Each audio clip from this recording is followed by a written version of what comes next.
আমরা সোলার সেলের অনেক কাজ নিয়ে অলরেডি পড়াশোনা করেছি। এখন আমরা সোলার সেলের উপর কয়েকটা ম্যাথ দেখব। এখন প্রথম ম্যাথ যেটা আমরা এখানে দেখতেছি, এখানে কি বলা আছে দেখো, একটা অ্যাব্রাপ্ট সিলিকন পিএন জাংশন।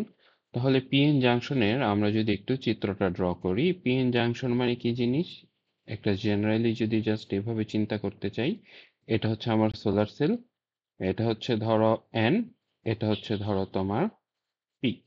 তাহলে এটার মধ্যে কি আছে, এইটার মধ্যে যখনই এক ডিপ্লেশন রিজিয়ন ফর্ম হয়ে গেল, এখানে পি এর সাইডে কি তৈরি হবে, নেগেটিভ, এবং এন এর সাইডে তৈরি হবে পজিটিভ। এই জিনিসটা আমরা অলরেডি জানি।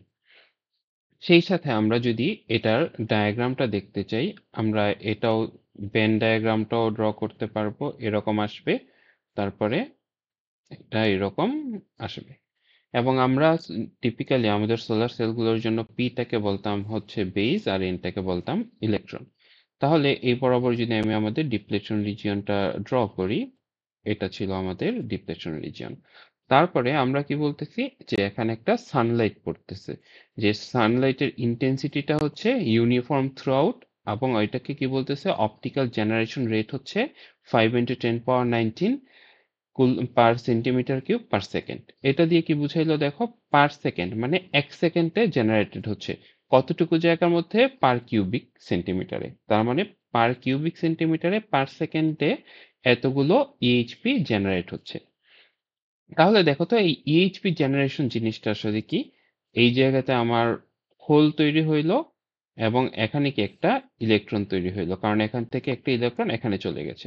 সেম ভাবে কি এরকম অনেকগুলো ইলেকট্রন জেনারেট হয়েছে। এটা যেমন পি সাইডের ভিতরে জেনারেট হচ্ছে, সেম ভাবে এটা কি এন সাইডের ভিতরেও কি এখানেও এই ইলেকট্রনগুলো জেনারেট হচ্ছে, এখানেও কি হোলগুলো জেনারেট হচ্ছে। সেম ভাবে ডিপ্লেশন রিজিয়নেও হোল জেনারেট হচ্ছে, এবং ডিপ্লেশন রিজিয়নে ইলেকট্রন জেনারেট হচ্ছে। এটা হচ্ছে আমাদের জেনারেল আইডিয়া, এটা আমরা বুঝলাম। এরপরে তোমাকে কি বললো, যে সোলার সেলের জাংশন এরিয়া দেওয়া আছে 100 সেন্টিমিটার স্কোয়ার। তার মানে এরিয়াটা কি, এই এন টাইপের জন্য সেম থাকবে, পি টাইপের জন্য সেম থাকবে, থ্রু আউট দ্য ডিভাইসে কি এরিয়াটা সেম, কিন্তু উইথ কত, এটা হচ্ছে ধরো তোমার ডিপ্লেশন রিজিয়নের উইথ, তাই না? এটা হচ্ছে তোমার ডিপ্লেশন রিজিয়নের উইথ, এটা হচ্ছে তোমার নিউট্রাল এন রিজিয়ন, এটা হচ্ছে তোমার নিউট্রাল পি রিজিয়ন। তার মানে উইথটা ডিফারেন্ট, এরিয়াটা সবার জন্য সেম। তারপর তোমাকে কি বলা আছে, ডিপ্লেশন রিজিয়নের উইডথ হচ্ছে 3 মাইক্রোমিটার, তার মানে এই ডিস্টেন্সটা হচ্ছে কত, 3 মাইক্রোমিটার। তারপর বলা বলা হলো যে এটা reverse saturation current density. Reverse saturation current কোনটা ছিল, আমাদের সোলার সেল ডিভাইসের ক্ষেত্রে আমরা রিভার্স স্যাচুরেশন কারেন্ট বলতে আই নট কিংবা আই ডার্ককে বুঝাইতাম, যে কারেন্টটা কি আমার আনডিজায়ার্ড। এই কারেন্ট ডেন্সিটি দেওয়া আছে তোমাকে। এখানে দেখো, নর্মাল আই নটটা হচ্ছে কি কারেন্ট, আর জে নটটা হচ্ছে কি current density, reverse saturation current density. এবং আমরা আই নট সমান সমান কি জানি, আই নট সমান সমান জে নট মানে current density multiply by area. তাহলে দেখো, তোমাকে জে নট কারেন্ট ডেন্সিটি দেওয়া আছে, এবং তোমাকে এরিয়া 100 সেন্টিমিটার স্কোয়ার দেওয়া আছে। তাহলে কি কারেন্ট ডেন্সিটি এবং এরিয়া এই দুইটাকে মাল্টিপ্লাই করলে তুমি রিভার্স স্যাচুরেশন কারেন্টটা পেয়ে যাবা। সেই সাথে আরেকটা প্যারামিটার বলা আছে কি, যে has a career life time of 20 × 10⁻⁶। Career life টাইমটা কি ছিল, ক্যারিয়ার লাইফ টাইমটা আমরা বলতাম মাইনরিটি ক্যারিয়ারের জন্য প্রযোজ্য, যে একটা মাইনরিটি ক্যারিয়ার রিকম্বাইন হয়ে যাওয়ার আগে যতটুকু সময় পায়। এবং এই ক্যারিয়ার লাইফ টাইমের সাথে আমাদের আরেকটা কথাও আমরা ইনস্ট্যান্ট বলে ফেলতাম, সেটা হচ্ছে এই ডিফিউশন লেংথ। সেটা হচ্ছে এই যে একটা মনে করো মাইনরিটি ক্যারিয়ার, এই যে পি টাইপের মধ্যে ইলেকট্রন তৈরি হইলো, সেই ইলেকট্রনটা ডিফিউজ হয়ে যাওয়ার আগে কতটুকু দূরত্ব অতিক্রম করতে পারে, সেটাকে বলতাম আমরা ডিফিউশন লেংথ। তাহলে এখানে ধরো আমরা যদি একটু চিন্তা করি, এই পার্টিকুলার কেসে আমার ডিফিউশন লেংথ, মনে করো এই যে ডিপ্লেশন রিজিয়নের খুব কাছে যে ইলেকট্রনগুলো তৈরি হবে, তারা কি খুব দ্রুতই এখানে চলে আসতে পারবে, এবং পার করে ওইদিকে চলে যেয়ে ইলেকট্রন ট্রান্সপোর্টে হেল্প করবে। কিন্তু যেগুলো কি এই জাংশন থেকে অনেক দূরে তৈরি হবে, তার ডিফিউশন লেংথ মনে করো এতটুকু, এতটুকু আসলে তাহলে কি সে রিকম্বাইন না হয়ে এতটুকু আসতে পারলো, সে তো আর জাংশনে যেতে পারলো না। তার মানে কি সে রিকম্বাইন হয়ে যাবে, সে আর কারেন্ট কন্ডাক্টে হেল্প করবে না। এটা তোমরা অলরেডি দেখেছো, তারপরেও আবার একটু রিভিউ করে আসলাম আমাদের ম্যাথের দেখার সময় তুমি যেন কনসেপ্টটা বুঝতে পারো। তাহলে প্রথমে দেখো, এই এই প্যারামিটার গুলো তোমাকে দেওয়া আছে। প্রথমে বলছে কি যে find the optically generated current that is generated inside the depletion region. তার মানে কি তোমাকে কিন্তু সবগুলো, এখন দেখো কারেন্ট মানে কি, আই, কোথা থেকে পাবা তুমি? আই পাবা হচ্ছে, ধরো কয়টা ফোটন তৈরি হয়েছে, নাম্বার অফ ফোটন হচ্ছে N, multiply by Q charge, এই দুইটাকে গুণ করলে কি তুমি কারেন্টটা পেয়ে যাবা। তাহলে প্রথমে তোমাকে কি কিউ যেটা আছে, কিউটা তো তুমি জানো 1.6 × 10⁻19, এটা তুমি জানো। তাহলে এন বা number of photo generated photon, এটা তোমাকে বের করতে হবে। এবং ফোটনটা কোন জায়গার ফোটন বের করবা? অনলি প্রথম কেসে তোমাকে বলতেছে ডিপ্লেশন রিজিয়নের ফোটন বের করার জন্য। তাহলে এখন ফোটনটা তুমি কিভাবে বের করবা? দেখো এখানে তোমাকে বলা আছে জেনারেশন রেট কতটুকুতে, 5 সেকেন্ডে পার কিউবিক সেন্টিমিটারে। তাহলে কি এটা ভলিউমটা যদি তুমি বের করতে পারো, তাহলে 1 সেকেন্ডে কতগুলো ফোটন জেনারেট হবে এটা তুমি জানো। এখন ভলিউম সমান সমান কি, ডাব্লিউ উইথ মাল্টিপ্লাই বাই এ, এটা হচ্ছে কি ভলিউম। ভি সমান সমান ডাব্লিউ ইন্টু এ। তাহলে দেখো আমাদের এই যে ডিভাইস যেটা দেওয়া আছে, ভি সমান সমান ডাব্লিউ ইন্টু এ, ডাব্লিউ এর মান দেওয়া আছে তোমার, এই ডিপ্লেশন রিজিয়নের উইথ হচ্ছে 3 মাইক্রোমিটার, তাহলে এটা হচ্ছে 3। আর এরিয়া দেওয়া আছে কত, 100। এই দুইটাকে গুণ করলে কি পেয়ে যাবে তুমি? ভলিউম ভি পেয়ে যাবা। এখন ভলিউম ভি পাইছো, তুমি মনে করো 1 কিউবিক সেন্টিমিটারে জেনারেট হয় কত, 5 × 9। তাহলে ভি কিউবিক সেন্টিমিটারে জেনারেট হবে কত, ভি ইন্টু এই যে 5 × 10⁻19। তাহলে এটা কি তোমার টোটাল জেনারেশন পাইলা কতক্ষণে, পার সেকেন্ডে। এই জন্য দেখো আমরা যখন জেনারেশন রেট জি, এটাকে বলতেছি সেই জি, 5 × 10⁻19 যেটা, এটাকে বলতেছি জি। এই জেনারেশন রেটকে ভলিউম দিয়ে মাল্টিপ্লাই করলাম, তাহলে কি টোটাল কতগুলো ফোটন জেনারেটেড হয়েছে ডিপ্লেশন রিজিয়নে, এটা পেয়ে গেলাম। এরপর এটাকে আমি যখন কিউ বা একটা ইলেকট্রনের চার্জ দিয়ে মাল্টিপ্লাই করলাম, তাহলে কি আমি টোটাল ডিপ্লেশন রিজিয়নে কারেন্টটা বের করে ফেলতে পারছি। এরপরে বি নাম্বার পার্টে কি বলতেছে তোমাকে, find the total optically generated current. তার মানে প্রথমবার বলছে শুধু ডিপ্লেশন রিজিয়নে কতটুকু জেনারেট হয়েছে। তখন দেখো আমি কিন্তু এই যে এই জায়গাতে কতগুলো জেনারেট হয়েছে এগুলো নিয়ে আলোচনা করি নাই, এই জায়গাতেও কতগুলো জেনারেট হয়েছে সেটা নিয়ে আলোচনা করি নাই। এইবার আমাকে এই দুইটাই কনসিডার করতে হবে। আরেকটা জিনিসও দেখো, তোমরা শুরু আগে যখন দেখেছো তখন অলরেডি এটা দেখে আসছো তোমরা যে ডিপ্লেশন রিজিয়নে যে ইএইচপি গুলো জেনারেট হয় তার সবগুলোই কিন্তু কালেক্টেড হয়ে যায়। কিন্তু ডিপ্লেশন রিজিয়নের বাহিরে এই পি টাইপ রিজিয়নে কিংবা এন টাইপ রিজিয়নে যেগুলো জেনারেট হয় তার সবগুলো কিন্তু এই কালেক্টেড হয় না, কিছু অংশ রিকম্বাইন হয়ে যায়। তাহলে আমাকে বের করতে হবে কতটুকু রিকম্বাইন হওয়ার আগে কালেক্ট হবে, সেটা আমাকে প্রথমে বের করতে হবে। সেটা আমরা কিভাবে বের করতে পারি, আমরা পরের পেজে যদি যাই, এখানে দেখো এই দুইটা ফর্মুলা তোমরা আগে দেখে আসছো, এসএসডি তেও দেখেছো, এই কোর্সের শুরুতেও আমরা এই জিনিসটা দেখে আসছি। এল এনটা কি, ইলেকট্রনের ডিফিউশন লেংথ, এটা কি হোলের ডিফিউশন, এই পি সাইডে ইলেকট্রনের ডিফিউশন লেংথ, দুইটাকে আমরা একইভাবে কনসিডার করতে পারি। ইলেকট্রন হোল তুমি যেভাবে কনসিডার করো। এটার ফর্মুলা কি ছিল, ডিএন, এটা হচ্ছে কি ডিফিউশন কোএফিসিয়েন্ট, আর টাউটা ছিল তোমার ক্যারিয়ার লাইফ টাইম। তাহলে এন এর জন্য, এন টাইপ ক্যারিয়ারের জন্য ডিফিউশন কোএফিসিয়েন্ট, ডিফিউশন টাইম, এই ক্যারিয়ার লাইফ টাইম, এটা কি পি টাইপ ম্যাটার, পি টাইপের জন্য ডিফিউশন কোএফিসিয়েন্ট এবং ক্যারিয়ার লাইফ টাইম। এখন প্রশ্নের মধ্যে তোমাকে এখানে ডিএন যেটা বা ডিপি এটা দেওয়া নাই, তোমাকে কোয়েশ্চেনের যদি পরীক্ষায় আসে তোমাকে এই ভ্যালু দুইটা দেওয়া থাকবে। তাহলে এই ফর্মুলাতে বসায় তুমি এলএন বের করে ফেলতে পারবা, এলপি বের করতে পারবা, টাউ এন, ডিপি এই তোমার ক্যারিয়ার লাইফ টাইমটা দেখো এখানে দেওয়া আছে 2 × 10⁻6। তাহলে এখান থেকে কি তুমি এলপি বের করে ফেলতে পারলা, এলএন বের করে ফেলতে পারলা।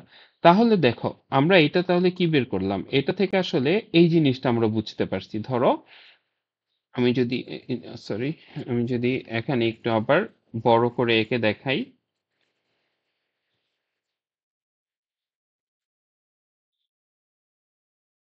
আচ্ছা, এটা আমাদের ডিপ্লেশন রিজিয়ন। তাহলে ধরো এলএন বের করলাম মানে কি, এলএন পাইছি ধরো এইটুকু, এটা হচ্ছে এল এন, আর এটা ধরো এলপি। তার মানে এই এলপি এর মধ্যে যে কয়টা ইলেকট্রন জেনারেট হবে সেগুলো কালেক্টেড হবে, কিন্তু এই এলপি এর বাহিরে যে ইলেকট্রনগুলো জেনারেট হচ্ছে সেটা কালেক্ট হবে না। সেম কথা এই ক্ষেত্রের জন্য প্রযোজ্য। তাহলে এখান থেকে আমরা কি পাইলাম? তাহলে আমি তো এই উইডথটুকু অলরেডি জানতাম, এটা 3 মাইক্রোমিটার কোয়েশ্চেনে বলা ছিল। এখন আমি এলএনটাও বের করে ফেললাম, এখন আমি এলপিটাও বের করে ফেললাম। তাহলে কি আমি টোটাল এরিয়া পেয়ে গেলাম যতটুকুর মধ্যে আমার ইএইচপি জেনারেট হচ্ছে। এটা পেয়ে যাওয়া মানে কি, এটা থেকে আমি কারেন্ট কত তৈরি হবে সেটাও বের করে ফেলতে পারবো। সেম ভাবে আমি জানি এরিয়া ইন্টু ডাব্লিউ। এখন ডাব্লিউ হবে কোনটা? এই পুরাটা হচ্ছে ডাব্লিউ। তাহলে এটা কত? 3 মাইক্রোমিটার যোগ হবে এলএন যোগ হবে কি LP multiply by A multiply by Q. এটা করলে কি আমি আমার টোটাল অপটিক্যালি জেনারেটেড কারেন্টটা পেয়ে যাব। এখানে দেখো তোমার এলএনটা বের করেছে, এলপি বের করেছে, তারপর কি এই তিনটাকে যোগ করে মাল্টিপ্লাই করেছে, এটা তোমরা দেখলেই বুঝতে পারবা। তারপরে দেখো তোমাকে কি বলছে, এটা হচ্ছে কি তাহলে তোমার টোটাল অপটিক্যালি জেনারেটেড কারেন্ট। এরপর তোমাকে বলছে find the short circuit current. আমরা তো অলরেডি দেখেছি যে এই যে এরকম এটা থাকতো কি আইএসসি সমান সমান কি আইপিএইচ, তার মানে কি টোটাল অপটিক্যালি জেনারেটেড কারেন্ট যেটা সেটাই কি শর্ট সার্কিট কারেন্ট। তাহলে এখানে আইএল যেটা পাইছো তুমি এটাই কি তোমার আইএসসি এর সমান। ওকে, তারপর তোমাকে বের করতে বলছে কি ওপেন সার্কিট ভোল্টেজ। ভিওসি সমান সমান তোমরা কি জানো?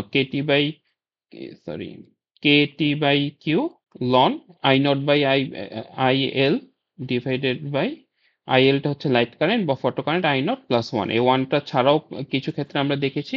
তাহলে আমরা এখান থেকে দেখো এটা বের করার জন্য ভিওসিটা বের করতে হলে আমাকে কি করতে হবে? এটার ভ্যালু আমি জানি, আইএল বের করে ফেলছে, আমাকে আই নট বা রিভার্স স্যাচুরেশন কারেন্ট বের করতে হবে। কোয়েশ্চেনে তোমাকে জে নট দেওয়া ছিল এবং এরিয়া দেওয়া ছিল। আমরা জানি আই নট সমান সমান কি J naught multiply by area. এটা মাল্টিপ্লাই করলে কি আমি আই নটটা পেয়ে যাব। এই জন্য আমরা পরের ক্ষেত্রে কি দেখতে পাচ্ছি দেখো, তুমি জে নট জানো, এরিয়া জানো, মাল্টিপ্লাই করে তুমি আই নট বের করে ফেলছো। তাহলে তুমি আই নট জানো, আইএল জানো, আর কেটি বাই কিউ এটার মান কত? ফিক্সড। আমরা জানি টেম্পারেচার কত 25 ডিগ্রি সেলসিয়াস এর জন্য এটা আসে 0.026 ইলেকট্রন ভোল্ট। সরি একটা শূন্য বেশি পড়েছে, 0 to 6 ইলেকট্রন ভোল্ট। তাহলে এখানে বসাই দিলে কি তুমি ওপেন সার্কিট ভোল্টেজটা পেয়ে যাবা। এরপরে লাস্টে দেখো নাম্বার পার্ট যেটা, এটা কি সোলার সেলের ইফিসিয়েন্সি এটা বের করে, এটা সরাসরি ফর্মুলাতে বসিয়ে দিয়েছে, তোমরা এটা দেখলেই বুঝতে পারবা, এই জন্য এটা আর আলোচনা করছি না। এরপরে আমরা আরেকটা ম্যাথ দেখি।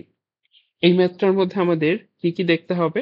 এখানে বলতেছে যে একটা সোলার সেল যেটার কি অ্যাবজর্পশন ডি সমান সমান এত মাইক্রোমিটার ঠিক। তার মানে আমরা বলতেছি যে এটা ধরো বেইজের মধ্যে আমরা চাই যে অ্যাবজর্ব হোক মোস্টলি ম্যাটেরিয়ালটা, এবং তাহলে বেইজের থিকনেস এই ডি সমান সমান বলা আছে 300 মাইক্রোমিটার। ওকে, এরপরে বলা আছে কি ওয়েভলেংথ হচ্ছে 500 ন্যানোমিটার। মানে যেই সানলাইটটা পড়লো তার ওয়েভলেংথ ল্যামডা হচ্ছে 500 ন্যানোমিটার। এরপর তোমাকে কি বলা আছে? এরপর বলা আছে অপটিক্যাল কনস্ট্যান্ট এত, রিফ্রেক্টিভ ইন্ডেক্স। এখন রিফ্রেক্টিভ ইন্ডেক্স কি দেখো তো। রিফ্রেক্টিভ ইন্ডেক্স আর আই আমরা নর্মালি ধরো 1 2 3 এরকম দেখে আসছি, ছোট ছোট সময় যখন পড়াশোনা করতাম আমরা রেগুলারলি এরকমটা দেখে আসি। কিন্তু প্র্যাকটিক্যালি মেজরিটি ম্যাটেরিয়ালের জন্য তুমি দেখবা যে রিফ্রেক্টিভ ইন্ডেক্সটা রিয়েল নাম্বার না, rather it's a complex number. এবং এটাকে আমরা আর সমান সমান এইভাবে লিখতে পারি, ধরো এ মাইনাস জে বি, অথবা আর সমান সমান এন মাইনাস কে হিসেবে আমরা লিখি, কে আই। এখন এটাকে আমরা রেগুলার রিফ্রেক্টিভ ইন্ডেক্স বলি, আর এটাকে একটা নাম বলি আমরা এক্সটিংশন কোএফিসিয়েন্ট। ঠিক আছে, তাহলে মেজরিটি ম্যাটেরিয়ালের তুমি জন্য দেখবা যে ধরো 3 - 4.03 জে এরকম করে সব মেজরিটি ম্যাটেরিয়ালের জন্য তোমরা রিফ্রেক্টিভ ইন্ডেক্স গুলো দেখবা এরকম কমপ্লেক্স নাম্বার। তাহলে এখানে আমরা কি বলতেছি দেখো, আমাদের সানলাইট যখন পড়তেছে, আমাদের একটা হচ্ছে কি সানলাইট, এইটা ম্যাটেরিয়াল ওয়ান ধরো N1, এটা হচ্ছে N2 অ্যাবজর্বার ম্যাটেরিয়াল ধরো, জাস্ট কনসিডার করতেছি। তাহলে N1টা হচ্ছে এয়ার, এয়ারের রিফ্রেক্টিভ ইন্ডেক্স হচ্ছে 1, আর N2 এর রিফ্রেক্টিভ ইন্ডেক্স বা যেই ম্যাটেরিয়ালে ঢুকতেছে তার রিফ্রেক্টিভ ইন্ডেক্স কত হবে? N - কে। এখানে বলা আছে দেখো যেই ম্যাটেরিয়ালে ঢুকতেছে তার রিফ্র্যাক্টিভ ইন্ডেক্স n সমান 4.293 এবং এক্সটিংশন কোএফিসিয়েন্ট কত 0.045, তাহলে আর আই হচ্ছে এটা। তাহলে আর আই সমান কত আসলো 4.293 মাইনাস 0.045 আই, এটা হচ্ছে তার রিফ্র্যাক্টিভ ইন্ডেক্স। তারপর তোমাকে বলা আছে কি এটার অ্যাবজর্পশন কোএফিসিয়েন্ট আলফা হচ্ছে এত। অ্যাবজর্পশন কোএফিসিয়েন্ট কি তোমরা অলরেডি দেখেছো, আলফা সমান কত বলা আছে 1.11 ইন্টু 10^4 সেন্টিমিটার ইনভার্স 1। তারপর বলা আছে কি দ্য ইনসিডেন্ট ইরাডিয়েন্স অফ এত। এইটা ইনসিডেন্ট ইরাডিয়েন্স কি আমরা ইরাডিয়েন্স নিয়ে খুব ডিটেলসে পড়াশোনা করি নাই। আমরা জেনারেলি তুমি এভাবে চিন্তা করতে পারো যেই লাইটটা ইনসিডেন্ট হয়েছে তার মধ্যে কি পরিমাণ এনার্জি আছে, ডাব্লিউ আছে, ওয়াট হিসেবে আছে, পাওয়ার হিসেবে আছে, এটাকে তুমি এভাবে কনসিডার করতে পারো। ঠিক আছে, তারপরে দেখো এখানে একটা ফর্মুলা লিখছে। এই ফর্মুলাটা আসলে আসলো থেকে বা এই ফর্মুলাটা কি আমাদের পরিচিত কিনা। দেখো জেনারেলি আমরা এতদিন যা পড়ে আসছি আমরা এই ফর্মুলাটা আসলে দেখে আসছি। দেখো তো আমরা এরকম ফর্মুলা দেখতাম E equal to H new. এটা আসলে কি বুঝাইতো, এটা বুঝাইতো একটা ফোটনের এনার্জি। তাহলে যদি এন সংখ্যক ফোটনের এনার্জি লিখতে চাই তাহলে ই ইকুয়াল টু কি হবে এন এইচ নিউ, এই জিনিস আসবে। এখন দেখো তো আবার আমরা কি লিখতে পারি ই সমান সমান N H C divided by lambda, আমরা তো এইভাবেও লিখতে পারি। তাহলে দেখো তো এনটা হচ্ছে কি, ইটা হচ্ছে টোটাল যে পরিমাণ এনার্জি সহ লাইট পড়ছে, এনটা হচ্ছে কি প্রত্যেকটা কয়টা ফোটন জেনারেটেড হয়েছে, আর এইচ সি বাই ল্যামডা এগুলো তো বুঝতেছো। তাহলে আমি যদি এন লিখি এন সমান সমান কি লেখা যাবে E lambda divided by H C, এই জিনিস আসবে। তাহলে এই সূত্রের সাথে এই সূত্রের কানেকশন কি, এন যেটা এনটাকে এখানে লেখা আছে ফাই নট ল্যামডা দিয়ে, তার মানে এই ফাই নট ল্যামডাটা কি বুঝাচ্ছে কি পরিমাণ ফোটন জেনারেটেড হয়েছে। আর ইটা কি, ইটা হচ্ছে সেই ইনসিডেন্ট ইরাডিয়েন্স বা এনার্জি যেটাকে এখানে কি দিয়ে লেখা হয়েছে পি ল্যামডা দিয়ে লেখা হয়েছে। ওকে, আমরা তাহলে এটা দেখলেই বুঝতে পারবো। তাহলে এখানে প্রথমে আমি কি বের করতেছি, আমাকে এখানে দেখো কোয়েশ্চেনটা সামহাও এখানে উঠে নেই, মিসিং আছে। তোমাকে বের করতে বলছে কি এই প্যারামিটার গুলো বললো, বলার পরে বের করতে বলছে যে কি পরিমাণ ফটো কারেন্ট জেনারেটেড হবে। তাহলে আগে যে মাত্র আমরা ম্যাথটা দেখেছি সেখানেও আমরা দেখছি ফটো কারেন্ট জেনারেট হওয়ার জন্য দেখার জন্য আমাকে কি বের করতে হবে, ইনিশিয়ালি বের করতে হবে কি পরিমাণ ফোটন অ্যাবজর্ব হয়েছে কিংবা ইএইচপি জেনারেট হয়েছে, ফোটন অ্যাবজর্ব কি পরিমাণ হয়েছে সেটা আমাকে দেখতে হবে। ওকে, তাহলে এখানে আমরা প্রথমে কি দেখতেছি যে এনার্জি যেটা পড়লো, এই যে ই এনার্জি যেটা পড়ছে এই এনার্জি, তাহলে আমাকে দেখো ইনস্ট্যান্ট তো তোমার মনে হইতে পারে যে এই ফাইনট যেটা পাইলাম এটাই তো ইএইচপি জেনারেট হয়েছে, এটাই তো আমি সরাসরি বসায় দিতে পারবো, এটাকে যদি আমি কিউ দিয়ে মাল্টিপ্লাই করি তাহলেই তো আমার ভ্যালু চলে আসবে। এটা জেনারেলি একটা আইডিয়া তোমার মনে হচ্ছে, কিন্তু এখানে আমরা দেখতেছি কি যে যেই সানলাইটটা পড়ছে এটার মধ্যে যে পরিমাণ এনার্জি আছে তার মধ্যে কি এন সংখ্যক বা এই ল্যামডা নট সংখ্যক ইএইচপি জেনারেট হওয়ার কথা। আর এখানে আমরা বলতেছি কি যে এই পরিমাণ ইএইচপি অ্যাকচুয়ালি জেনারেট হয়েছে কিনা সেটা আমরা বের করে দেখব। তার মানে দুইটা ডিফারেন্স হচ্ছে কি আমি এখানে বের করব কি পরিমাণ ফোটন অ্যাকচুয়ালি জেনারেটেড হয়েছে। ফোটন জেনারেটেড হওয়া মানে কি কি পরিমাণ এনার্জি এই সরি ইএইচপি জেনারেটেড হয়েছে, এটা বের করা মানে কি কি পরিমাণ ফোটন অ্যাবজর্ব হয়েছে। তাহলে এখানে দেখো আমরা কি বুঝলাম এই এনটা কি সানলাইট যেটা আসছে ওই সানলাইটের মধ্যে এন সংখ্যক ফোটন আছে। আর এখানে আমরা ফাইনালি বের করব কি ওই ফোটনের কতগুলো ফোটন অ্যাবজর্ব হয়েছে, এবং ফর দ্য টাইম বিং আমরা কনসিডার করব যে একটা ফোটন একটা ইএইচপি জেনারেট করতে পারে, মানে একটা ফোটন অ্যাবজর্ব হইলে একটা ইএইচপি জেনারেট হয়। তাহলে আমরা জেনারেল আইডিয়াটা কি বুঝলাম, আবার যদি একটু সামারি করি ই ইকুয়াল এইচ নিউ কি একটা এনার্জি পড়লো, তাহলে ইকুয়াল এনএইচ নিউ দিয়ে বলতে কি বুঝাচ্ছি যে টোটাল সানলাইট পড়তেছে তার এনার্জি কত এটা বা ওয়াট রেটিং হচ্ছে এটা, এটা কি করবে এন সংখ্যক ইএইচপি জেনারেট করবে, এন সংখ্যক সরি ইএইচপি না এন সংখ্যক ফোটন আছে, যে সানলাইট পড়ছে তার মধ্যে এন সংখ্যক ফোটন আছে, এবং এই এন এর মানটা পাইছি কত আমরা 2.5 ইন্টু 10^21, এই ফর্মুলাতে বসায় দাও, এটা তোমরা অলরেডি দেখেই বুঝতে পারতেছো। তাহলে এখান থেকে কি বের করলাম আমরা কি পরিমাণ ফোটন আছে লাইটের মধ্যে। এরপরে আমাকে কি বের করতে হবে এই যে ফোটন আছে এই ফোটনের কতগুলো আসলে অ্যাবজর্ব হয়েছে। তাহলে অ্যাবজর্বটা কিভাবে হবে, ধরো আমরা একটু চিন্তা করি, এই যে সানলাইট পড়লো এখানে, তাহলে এই সারফেসে ফোটন পড়ছে কয়টা? ল্যামডা নট ওয়াই পরিমাণ, এই পরিমাণ, সরি, ল্যামডা, এই পরিমাণ, এই পরিমাণ ফোটন সারফেসে পড়ছে। ধরো এটার মান হচ্ছে কত? 2.5 ইন্টু 10^21। এরপরে এখান থেকে এই যে বটম সারফেসে আসার পর তুমি দেখলা যে এখানে 2, সরি, ধরো এখানে আসছে 0.5 ইন্টু 10^21। তাহলে অ্যাবজর্ব হয়েছে কয়টা? এতগুলো ফোটন ছিল টপ সারফেসে, বটম সারফেসে আছে এতগুলা। তাহলে কি এই দুইটার বিয়োগফল সংখ্যক ফোটন কি মাঝখানে অ্যাবজর্ব হয়ে গেছে? আমরা এখানে বের করতে চাচ্ছি মাঝখানে আসলে কয়টা ফোটন অ্যাবজর্ব হয়েছে। ওই ফোটনের নাম্বারটা পেয়ে গেলে কি আমি সেখান থেকে আমার কারেন্ট ডেনসিটিটা বের করে ফেলতে পারবো। তাহলে এটা বের করার জন্য আমরা কি করতেছি? প্রথমেই একটা জিনিস দেখি, এই পরিমাণ ফোটন, এই যে এই 2.5 10^21 পরিমাণ ফোটন তো সারফেসে পড়লো। সারফেসে পড়ার পর কয়টা ঘটনা ঘটতে পারে? ওই যে তিনটা ঘটনা আমরা বলছি, আইদার এটা অ্যাবজর্ব হবে, অথবা ট্রান্সমিট হবে, অথবা রিফ্লেক্ট হয়ে যাবে। প্রথমেই কি রিফ্লেক্ট হয়ে যেটা চলে যাবে সেটা তো আমার জন্য লস। ওই রিফ্লেক্ট কতগুলো হবে সেটা আমরা বের করতেছি এই ফর্মুলা দিয়ে। এই ফর্মুলার মধ্যে কি আছে দেখো, R equal to N naught. N naught কি? যে সারফেস থেকে পড়ছে, তাহলে এটাকে আমরা এন নট বলি। আর যে সারফেসে ঢুকছে এটাকে আমরা এন ওয়ান বলি। তাহলে এন নট কি? এয়ার। এয়ারের রিফ্রেক্টিভ ইন্ডেক্স কত? 1। আর যেই সারফেসে ঢুকছে তার রিফ্রেক্টিভ ইন্ডেক্স কত? এত আমরা ওই যে বলছি যে এটাকে আমরা মাইনাস দিয়ে লিখি, এন প্লাস কে না দিয়ে এটা আমরা মাইনাস কে দিয়ে লিখি। এবং পুরোটার উপরে কি একটা মডুলাস আছে, স্কোয়ার সাইন আছে। আর উপরে কি মাইনাস দিয়ে, নিচে কি প্লাস দিয়ে। তোমরা এটা ভ্যালু বসাইলেই তাহলে এই আর এর মানটা পেয়ে যাবা। তাহলে এই আর এর মান 0.38 কি ডিনোট করতেছে? যে 38% অফ দ্য ফোটনস রিফ্লেক্টেড হয়ে চলে যাবে, আর বাকি ফোটনগুলো কি ভিতরে ঢুকবে। তাহলে এই সারফেসের মধ্যে পড়ছিল 2.5 ইন্টু 10^21, কিন্তু ভিতরে ঢুকছে কতগুলো? ভিতরে ঢুকছে কি আর পরিমাণ রিফ্লেক্ট হয়ে গেছে, তাহলে 1 মাইনাস আর বা এত পরিমাণ কি ভিতরে ঢুকতে পারলো। ওকে, তাহলে এখান থেকে আমরা কি বলছিলাম? ফাই নট ইন্টু 1 মাইনাস আর, এই পরিমাণ ফোটন কি ভিতরে ঢুকছে। তাহলে এই পরিমাণ ফোটন ভিতরে ঢুকছে, এর মধ্যে পরে আমি কি বের করতেছি?